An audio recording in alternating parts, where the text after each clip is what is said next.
All right, guys, today we're going to be predicting fights for UFC 284 in Perth this weekend, starting with Jack Della Maddalena facing off against Randy Brown. I think this should be a fun striking match. Jack Maddalena fighting in his hometown, but I do think Randy Brown will spoil the party. I think Jack Della gets hit a little bit too much, and Randy Brown's got some pretty slick boxing, so I could see a TKO in round 2, potentially round 3 for Randy Brown in this one. Moving on to the co-main event, we have Yair Rodriguez facing off against Josh Emmett for the interim featherweight strap. Josh Emmett's got great power in his hands. He's got a solid wrestling background, training at Team Alpha Male in Sacramento.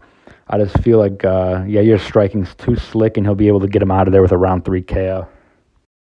Now moving on to one of the biggest fights of the year, one of the biggest fights in the history of the UFC. We got number 1 pound for pound, 145-pound champ Alexander Volkanovski facing off against number 2 pound for pound lightweight champion Islam Makhachev. This should be a great fight. As you guys know, Islam, elite grappler, coming from the Dagestani background, coming up with Khabib.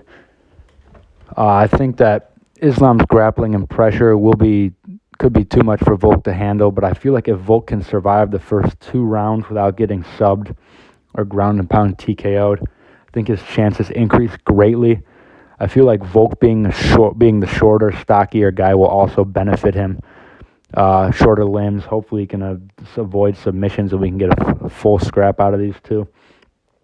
But I could entirely see a quick submission similar to the Charles Oliveira one from Islam.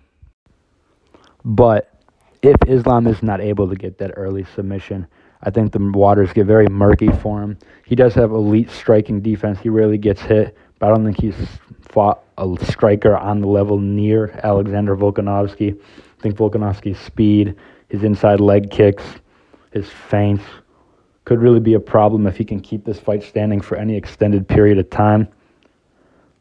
I personally do feel that Volkanovski will pull off the upset in Australia with a round 4 TKO of Islam, solidifying himself as a top 5 fighter all time in the UFC. I think it should be a great card. Should get some great fights, and make sure to tune in tomorrow night.